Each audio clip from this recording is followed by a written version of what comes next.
everyone. Thank you so much for joining us, getting started here this evening with our latest Bookworks virtual author event. I've done about 95 of these now from my home office, but hey, who's counting? We're very pleased to be here tonight with Carolyn Graham. She is the author of New Mexico Food Trails, a road tripper's guide to hot chile, cold brews, and classic dishes from the land of enchantment. We're going to talk to you a little bit about some of her favorite dishes. I have some images to show you. And let me tell you just a little bit about Carolyn before we get going here. All right, so she is tuning in today from Santa Fe, our lovely city different to the north. If you want to tell us in the chat where you're from, that would be great. We always like looking back on those things. Carolyn has worked in the publishing industry for 25 years now. She was recently the CEO of New Mexico Magazine, and she now works for the Public Education Department while she writes books freelance. She's also the author of Nevada Travel Smart. And of course, this latest book, which was just published by the University of New Mexico Press, New Mexico Food Trails. Oh yeah, that's what's up. I'm Amanda Sutton. I'm the Events and Marketing Director for Bookworks. I should always introduce myself, which I sometimes forget to do. Bookworks is a 36-year-old local independent bookstore in Albuquerque's North Rio Grande River Valley. We share our shopping plaza with all local shops, and we just celebrated Independent Bookstore Day last weekend. Please remember to shop local. Always got to give a shout out to our local shops, whether they're bookstores, restaurants, folks. A lot of restaurants have really suffered during COVID, and that's one thing we'll talk with Carolyn a little bit about later. Please remember to shop your local businesses. All right, so Carolyn, I think we're going to show some images. She will tell us a bit about the book. If you have questions, you can type those into the chat, or you can raise your hand at the end and we will address your questions. Okay, so I'm going to put a little pin on her. I am going to share my screen. Always fun getting these things set up. We have some images from her book. Okay, can you all see that? There we go. How's that? All right. Looks good.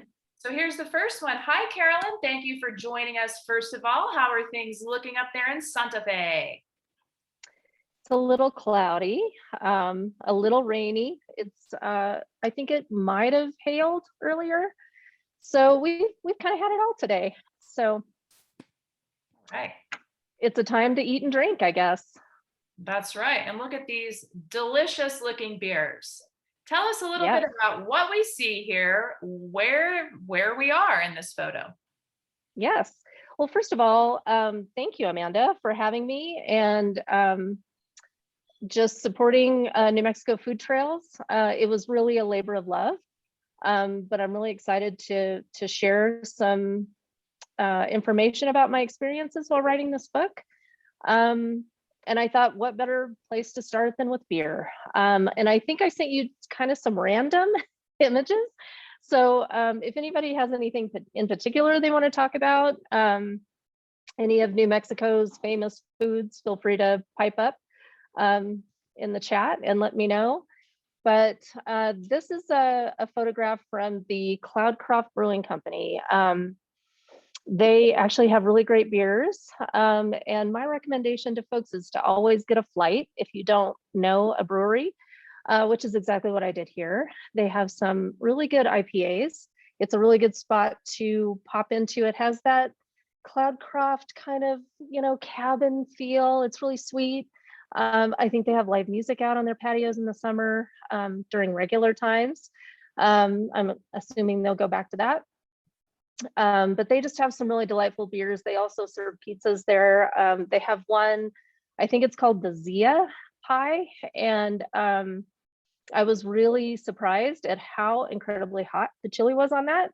You don't really expect that in kind of a more tourist focused town like Cloudcroft, but it was really good. But I think I might have had to maybe have 2 beers in that instance, but really sweet little spot.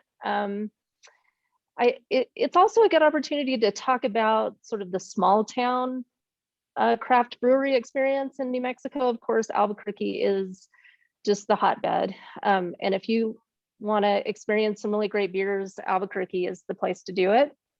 I can't, Santa Fe is great too, and so is Las Cruces, but it's really fun when you're out traveling in the rural parts of the state and you stumble across a brewery, and it's great little community hubs, typically good creative economies happening there. It's just really fun. Another one of my favorite small town breweries that some folks on this Zoom might recognize is in Lovington. It's called Drylands Brewery.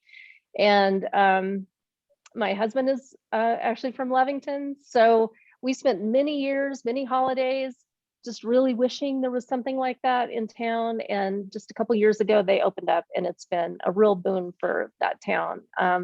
Even teetotalers like to go there, it's really nice atmosphere. They have a patio, it's cool. So I really encourage people in places like Silver City and Truth or Consequences and Lovington, of course, just to, when you see a brewery, pop in and sample the wares.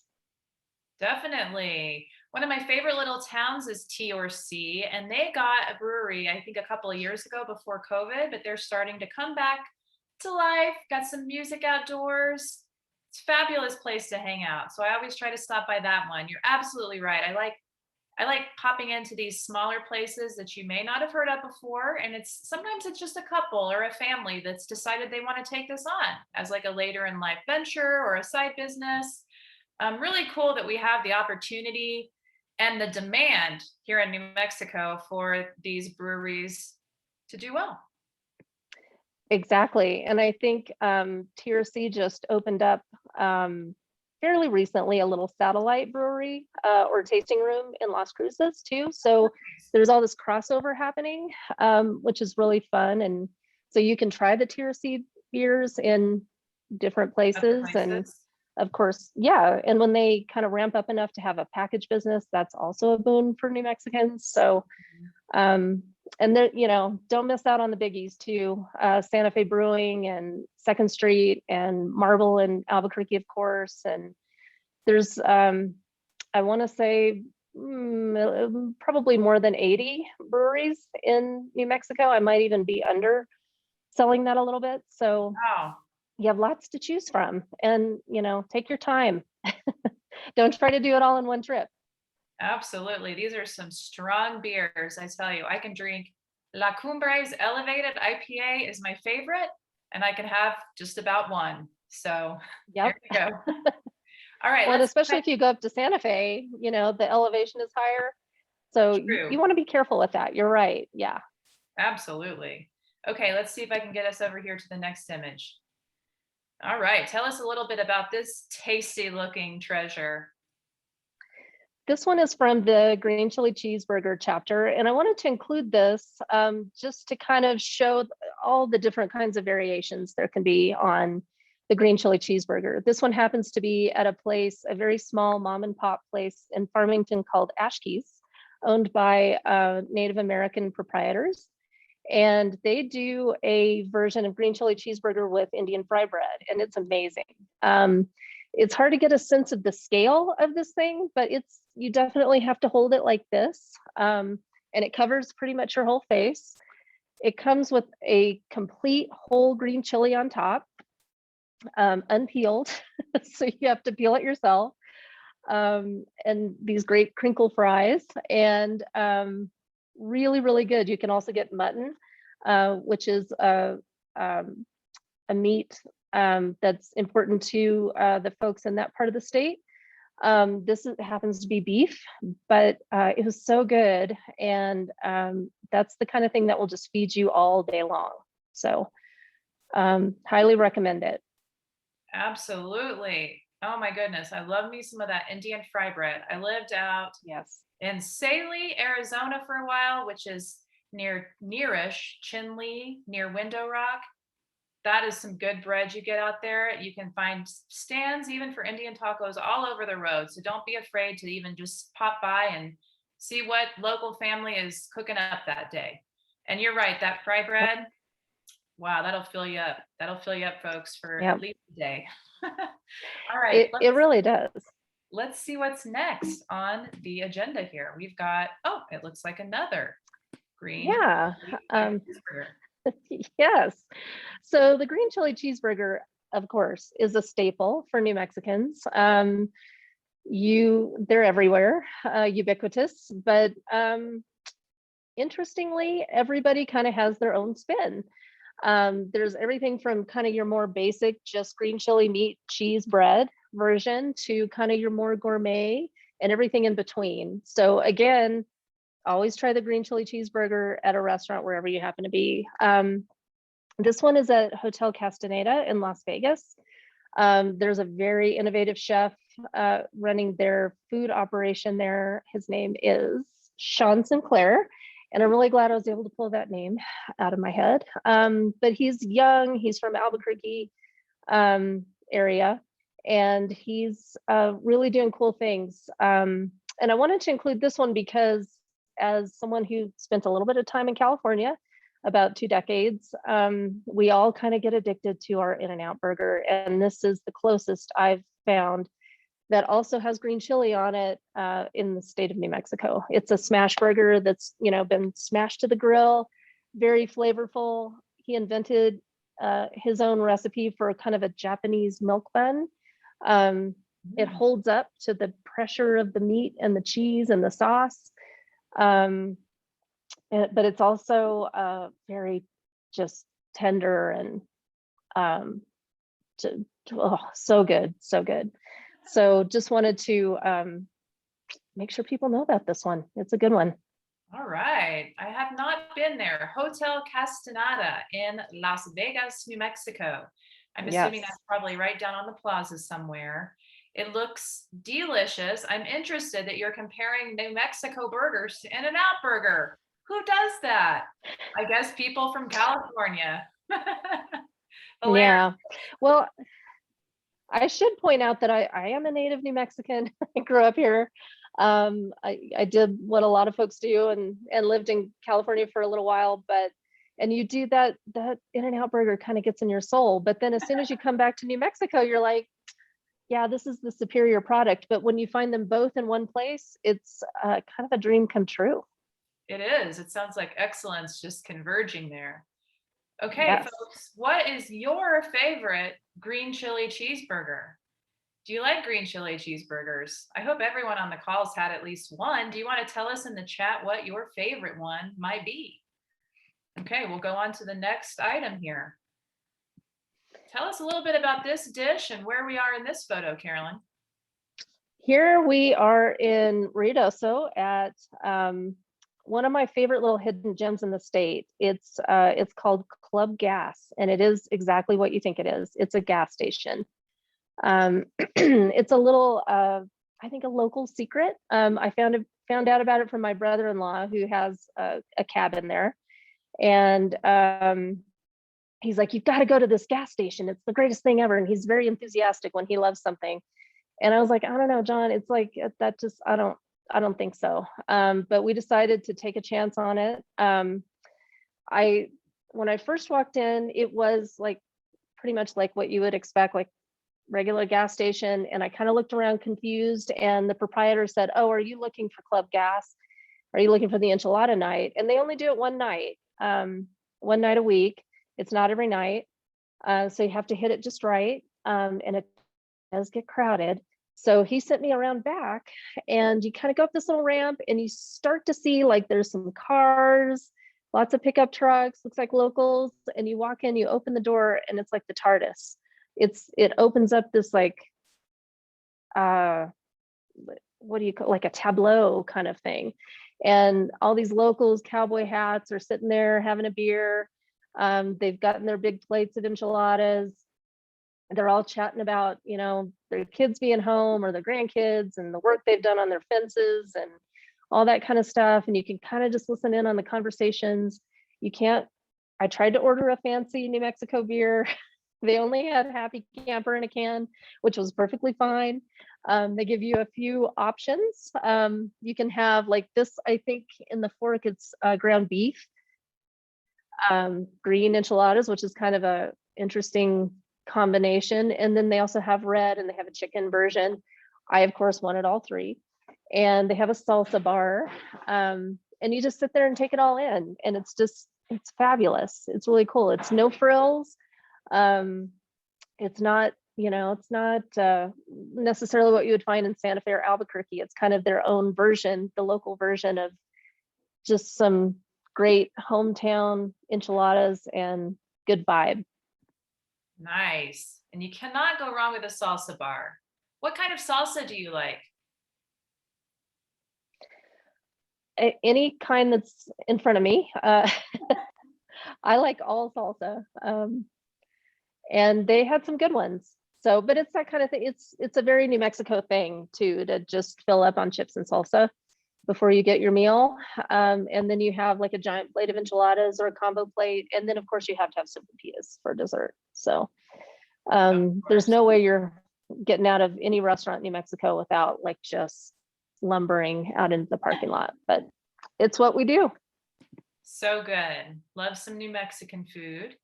All right, let's see what we've got here. This looks like another cocktail, another beverage. Yeah. Tell us about this one.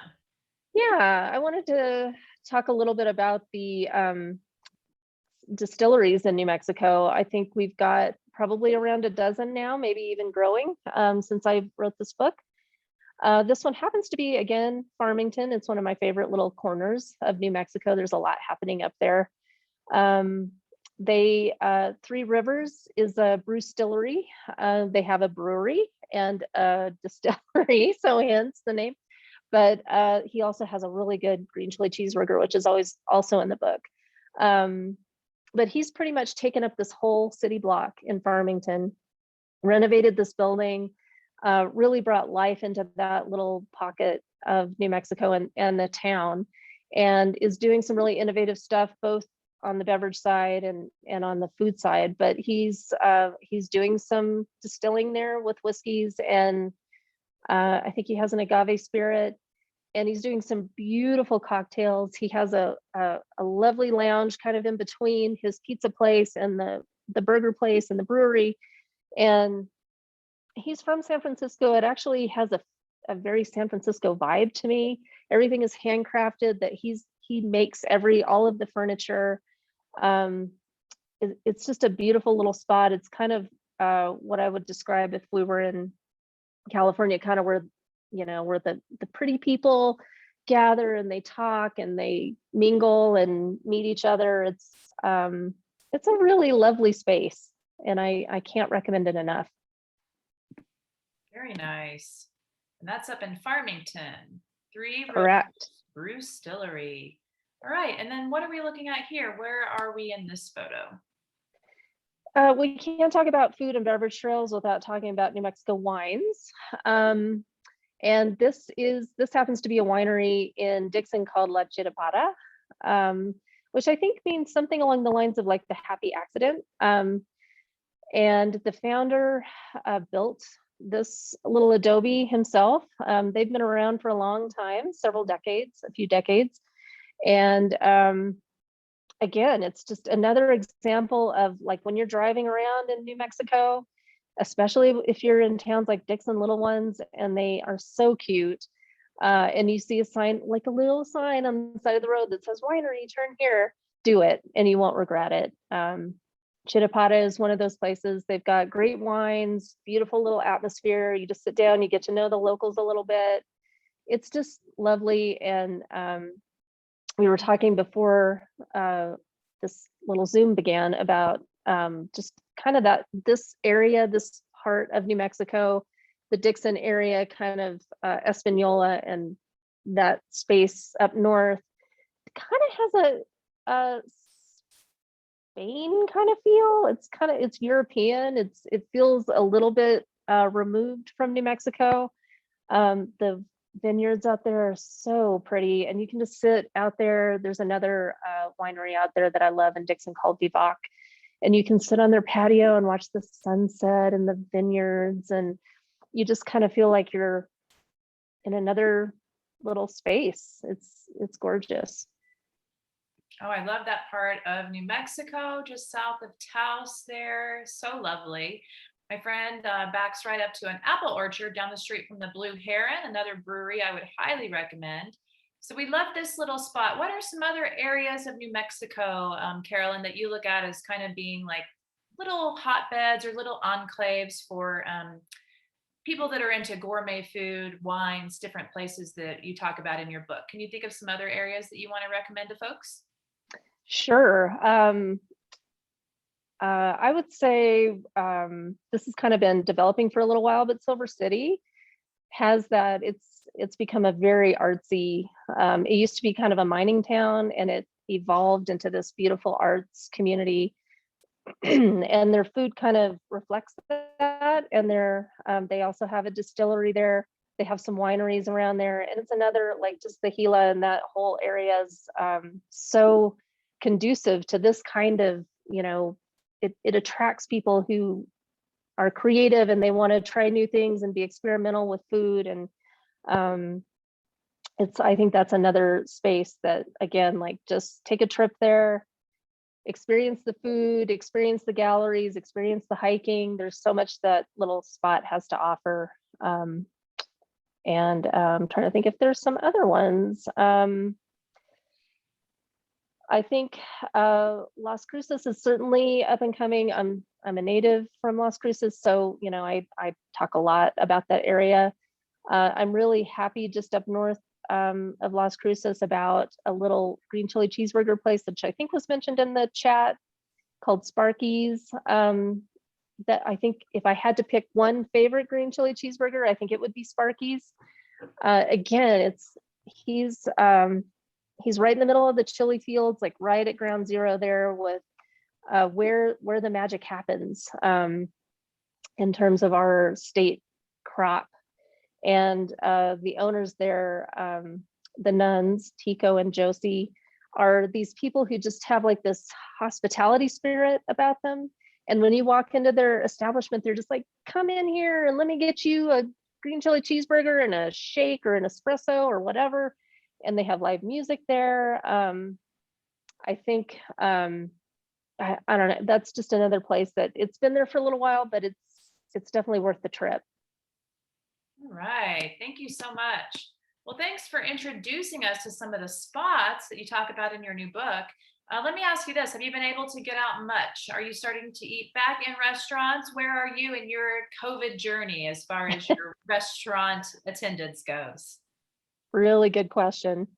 I'm vaccinated, so I'm feeling a little bit more confident about getting out. I think other people are feeling the same. I think I heard today from the governor that we're 50%, working toward that 60% goal of having New Mexicans vaccinated. So I think folks are ready to get back out there. We're itching to revisit our favorite restaurants and also hit the road a little bit and go to these places like Hatch and Silver City and Las Cruces and Taos and Farmington, and really kind of rediscover our own cities too. We haven't eaten out much throughout this whole thing. Even takeout has been, we haven't done a whole lot of that. So I'm really excited about getting back out there and watching these restaurants reopen and just start serving people again. I'm excited. So. Heck yeah, me too. I'm glad to see that most places, or at least a lot of places, are pulling through. I know that some of our favorite restaurants have had to close during the pandemic. I've been getting takeout like crazy. Just went into Slice Parlor last night and got a pizza. It was the first time I've drank a beer in a restaurant in quite some time. So that was very exciting. Okay, Ann Downing has a question. If anybody else has anything they'd like to ask Carolyn, you can type it in the chat or you can raise your hand. Ann wants you to talk about chocolate mousse in Taos. Do you have a chocolate mousse story for us? I do. And I'm so glad you asked that question, Anne, because that chocolate mousse is amazing. It's at a place called Chocola, and it's near the plaza. And again, it's just another little hole in the wall. It's one of the few bean to bar chocolatiers in our state. So whenever you see those, always pop in and take their tours and do their tastings, everything you can do.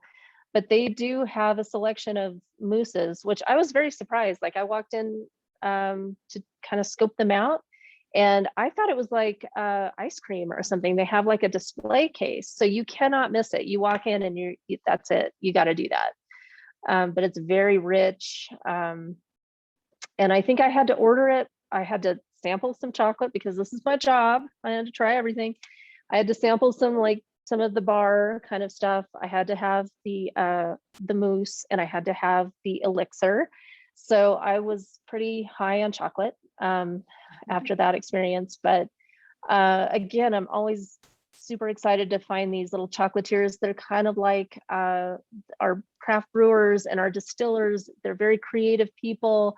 They have a specialty. They really want to hone in on it. They want it to be the very, very best. They want to source their ingredients from, all the best places. And that's what they do in New Mexico.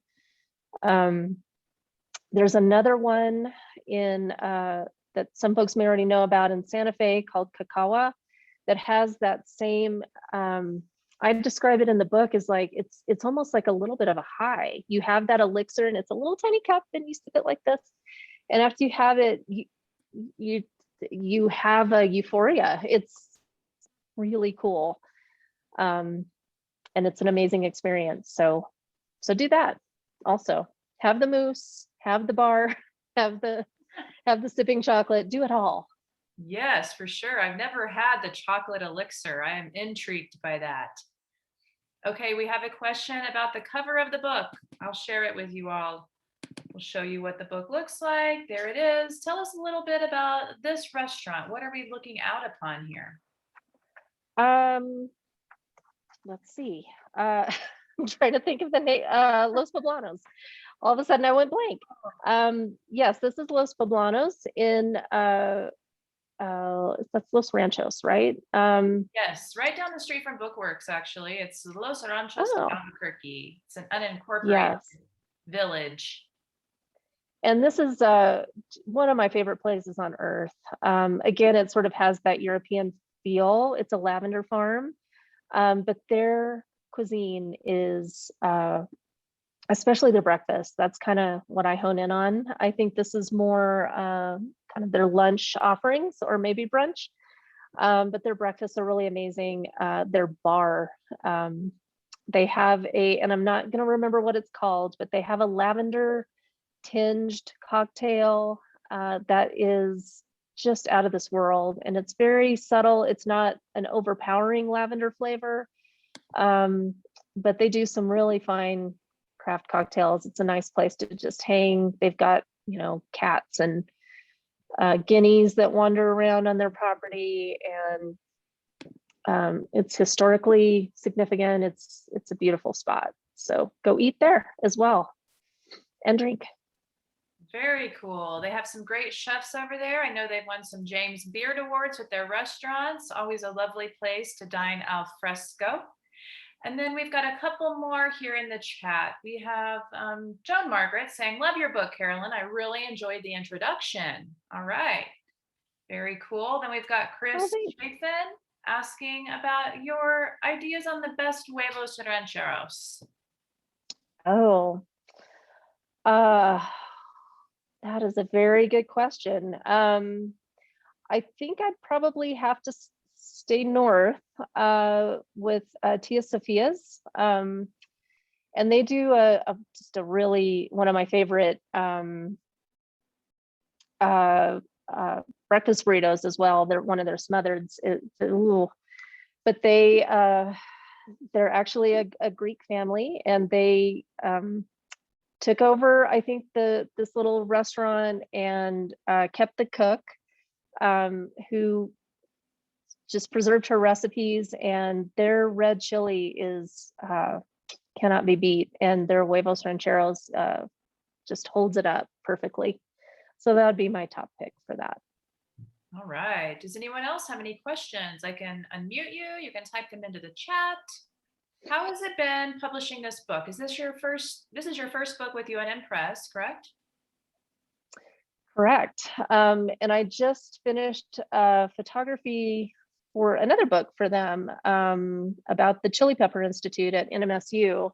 So we went through a bunch of chili recipes and different kinds of chilies, not just green chili that they grow and develop at the Chili Pepper Institute. So so that experience was really great, and that happened during kind of the height of the pandemic, where really what we were all doing was cooking and drinking. So maybe I should just speak for myself on that. I don't know, but I worked through those recipes and photographed them and tested them, and that was super fun. But prior to that, my experience on this book was again, I think as a cliche, described it as a labor of love, but it really was. I drove around the state. Sometimes I took my sisters, sometimes husband, sometimes kids, sometimes all of them, and we just drove to really fun places and ate.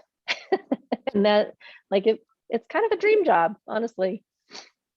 That's awesome. And what about your cooking at home? Sandy Short wants to know, what's your favorite at home recipe? Oh, uh, good question. Well, I think my favorite recipe is probably the ones that I don't have to make. I'm really lucky. I'm married to somebody who loves to cook, and he's really good at it. He does a really great, he does some just awesome enchiladas. We have a good group of friends down in Albuquerque who they're all great cooks, and he got some tips from one of our friends about how to cook from the pod, which is what you're supposed to do in New Mexico. And his enchiladas kind of hard to beat. So again, if I don't have to make it, all the better. Sounds like the kind of husband to have, one that's going to cook for you. I like it. Yeah. You get to travel around to go to some fantastic restaurants. Kathy Dodd wants to know about reservations. Do you want to talk a little bit about that? Do we need them? What's going on with reservations at New Mexico restaurants? Good question. Thanks, Kathy. I would say probably still at your kind of higher end restaurants, places like, Geronimo, the Compound, in Santa Fe, you probably want to make reservations. But for the most of the other ones, I think you probably pretty good to walk in, but it doesn't hurt to call ahead. And I think she was actually saying that reservations are the best at-home recipe. I didn't get that joke quite right. I'm pretty sure that's what she was referring to. Reservations are the best recipe. Yes. Yeah. Sorry about that. Yeah. Totally right about that. Yes. All right. So you've talked to us a little bit about your forthcoming work. Did you do the photographs for this book then? All the photos that we see in this one, you took yourself? I did. Yeah. Except for the cover. And there might've been one or two others. But yeah, I would say probably 90% of the photography in this book is mine. And that was really fun and really cool. But I did become one of those people who, like, nobody eats until Carolyn gets a photo. So they just got used to that. And in fact, now we'll go out to eat and they all like instinctively just lean back and wait for me to take a photo, even though I'm not currently working on a book. So they've gotten used to that lifestyle. But yeah, that was really fun. And I'm just amazed at what we can do with, this device. There's these cameras nowadays are so great. I shoot some with a bigger camera too, but for the most part, you can put your plate by a window and at a restaurant and get some good photography. Oh, especially here in New Mexico with the light and all the beautiful little places. I was just thinking about some of my favorite places in Albuquerque that are restaurants that are based out of homes, essentially. Homes that people used to live in, or places like El Patio in my neighborhood. What kind of restaurants do you like to frequent up there in Santa Fe? And are any of them of that style, like a casita or a casa style restaurant? Yeah, that's a really good question. And I'll go back to Albuquerque for one of those answers. High Noon Saloon near Old Town is in one of those really old buildings dating back a couple hundred years. You have to duck to go under it, and to get inside. But again, once you do, it opens up and it's this beautiful like adobe latias, all the New Mexico touches. And they one of my good friends really recommended their beef bites, their red chili beef bites, which is on their appetizer menu, and it is so good. It's like kind of all stewed together with all these spices, and then they add a red chili butter on it, and you just like, oh, it's so good. In Santa Fe, I think probably my favorite restaurant like that is the Shed. It's the classic, and everyone knows about it. But like you can just work your way through their menu. Everything is great. They serve garlic bread instead of tortillas, and that kind of distinguishes them. But yeah, it's you go in and it's just a rambling kind of building, and then, like, here's the bar over here, and you walk through and there's another room.